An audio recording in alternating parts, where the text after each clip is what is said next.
What are you doing? You're a terrible daughter-in-law. I had just thrown out the expensive dress my husband sent for our daughter's school entrance ceremony. My mother-in-law glared at me and raised her voice. Is this why? I showed her something that was in the dress. Her face turned pale in an instant. Even if it's a famous luxury brand, there's no way I'm putting my precious daughter in this. My husband probably meant it as a surprise gift, but this was a big failure. Instead, I learned a shocking truth he was hiding. I'll never forgive him. Clutching my fist, I vowed to take revenge on my husband. I'm Emily, 34 years old. For many years, I worked as a pastry chef. 8 years ago, I quit my job to marry Ethan, who's 2 years older, and a corporate worker, and became a housewife, living with his parents. Now we're a family of 5, including our soon-to-be elementary school daughter, Lily, who is 6 years old. Though we get along well with my in-laws, I realized for the first time after our marriage that my husband is a mama's boy. He wore the tie, socks, and pants chosen by his mother every day. Not just that, he always let his mom pick his clothes, ignoring my opinion. Although I had some complaints about him, he always made family time a priority during his days off, and I felt relatively happy. However, about 6 months ago, my husband started going on business trips twice a week. And even on his days off, he started going out alone, returning home late. One Sunday, despite our plans, he went out. He told his mother it was for a business meeting, but he didn't tell me anything.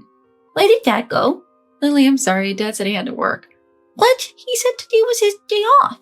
I felt sorry for Lily, who was visibly disheartened with tears in her eyes. My husband, unaware of Lily's feelings, came home past midnight humming a tune. Did you forget you were supposed to go out with Lily? She was really sad, you know. Then why didn't you take her somewhere? I had a work thing. It can't be helped. He yelled back, his face turning bright red. He's the type to keep harping on something once he gets angry, so I had no choice but to swallow my words and endure it. Not only that, but as the day for our daughter to start elementary school approached, he showed no interest whatsoever. Hey Dad, I want to wear a pink dress for the entrance ceremony. Okay. Despite our daughter speaking to him, he didn't even make eye contact and continued to laugh loudly at the TV. Dad, are you even listening to me? Huh? Yeah, you want a dress, right? I'll buy it for you, okay? Really? Yay! Thank you!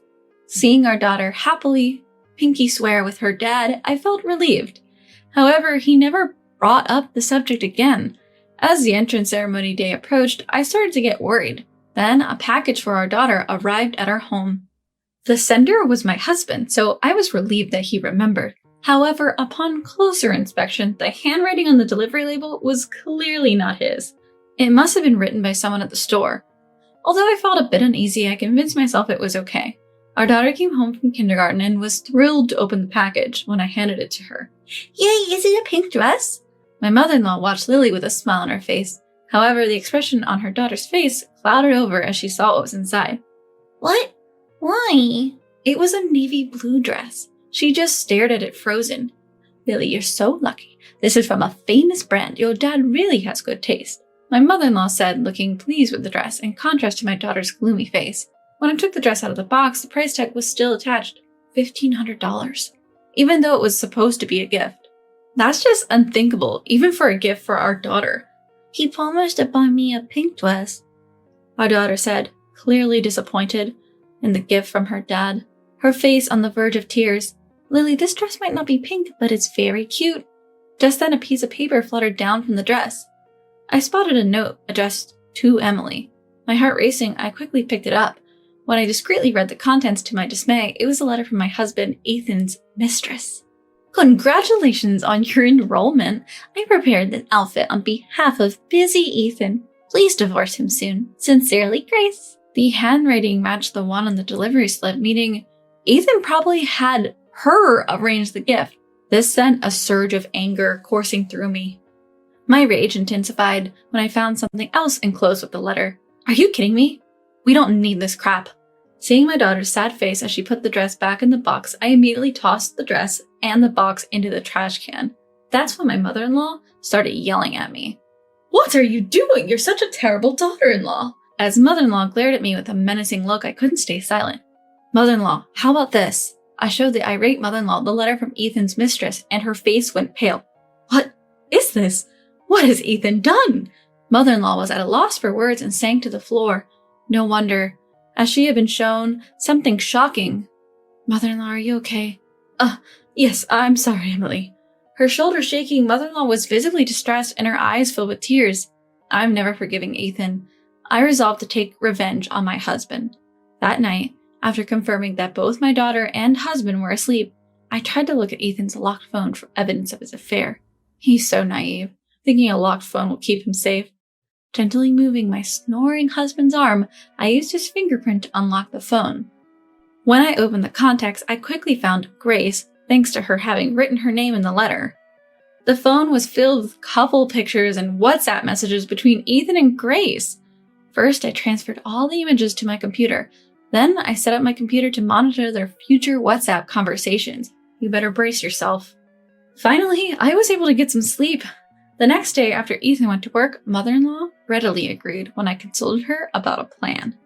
We decided to execute the plan on mother-in-law's birthday, which was 5 days away. My husband had 2 days off starting the day before, so it looked like luck was on our side. He had no idea I had seen his messages with the other woman. I chose not to confront him just yet. You can have your fun now, but it won't last long. I bought the pink dress my daughter Lily had been wanting and told her, "It's a gift from Dad." She was ecstatic, twirling in her new dress and saying, "I look like a princess." It put a big smile on my face. The day before D-Day. My husband seemed preoccupied with his phone all morning, hardly listening when I spoke to him. "Ethan, staring at your phone all the time will tire your eyes." Mother-in-law snatched the phone out of his hand in a flash, leaving him panicking. "Wait, Mom, I might get a call from work. Give it back." "Nope, I'm keeping it until my birthday. Don't worry, I'll give it back if it rings." "Oh, man." Mother-in-law winked at me while patting the grumbling Ethan on the head. "How about it, Ethan? Will you run an errand with me?" "I'd really like to take it easy on my day off," he mumbled in response, but ended up going out with mother-in-law anyway. During that time, I impersonated my husband and sent a specific message from his computer. Once I confirmed the reply, I immediately deleted the exchange. All right, everything's set. Just waiting for the main event now. The next day finally arrived. Mother-in-law's birthday. The lively party kicked off, and as I lit the candles on the cake, Ethan started singing "Happy Birthday" while clapping. Both mother-in-law and Lily looked delighted. Just as we were enjoying a pleasant meal, the doorbell rang. I quickly went to answer it. When I opened the door, the person standing there grinned smugly without any hint of surprise. "We have a guest." "Who?" Seeing the person I brought into the living room, Ethan was visibly shaken. "Grace, what are you doing here?" I can understand why my husband is shocked. The last person he'd expect to see here, his mistress, is standing right in front of him. "Ethan, you look so good."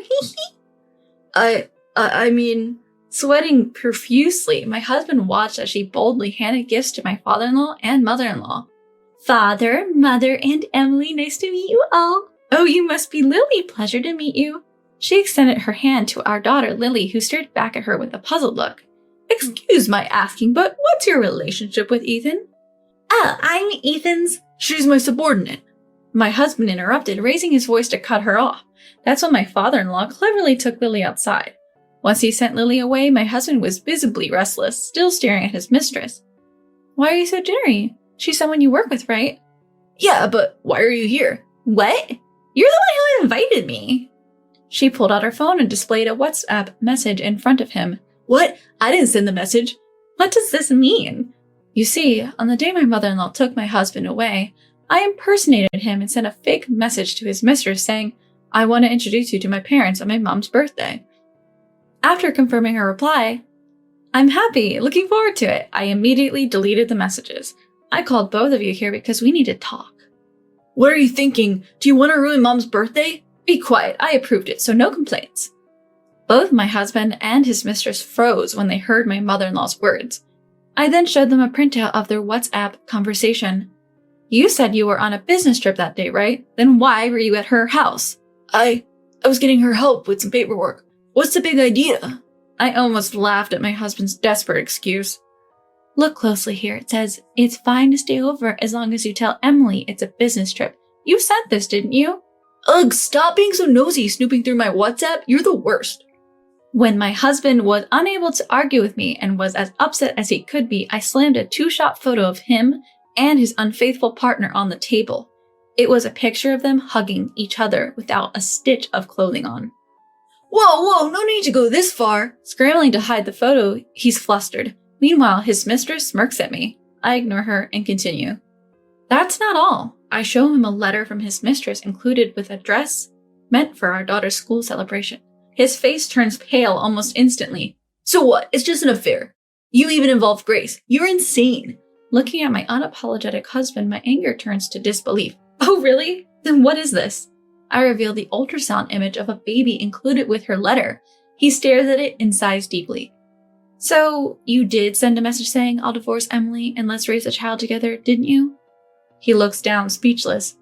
Grace, his mistress, can't help but chuckle at his silence. How many months pregnant are you, Grace? Huh? Oh, 5 months. That's odd. The date on the ultrasound is over a year ago. If it were true, the baby would be crawling by now. What do you mean? My husband looks at Grace, bewildered. She glares at me, biting her lip. So, Grace, were you lying about being pregnant? It's your fault, Ethan. You said you'd divorce Emily, but you haven't. Crying, she lashes out at him, but for some reason he grins contemptuously. So you're not pregnant. Ah, what a relief. We're done, Grace. What? You promised to divorce Emily and marry me. Did I? Well, I can't trust you anymore after this lie. Are you going to make me the bad guy here? Don't mess with me.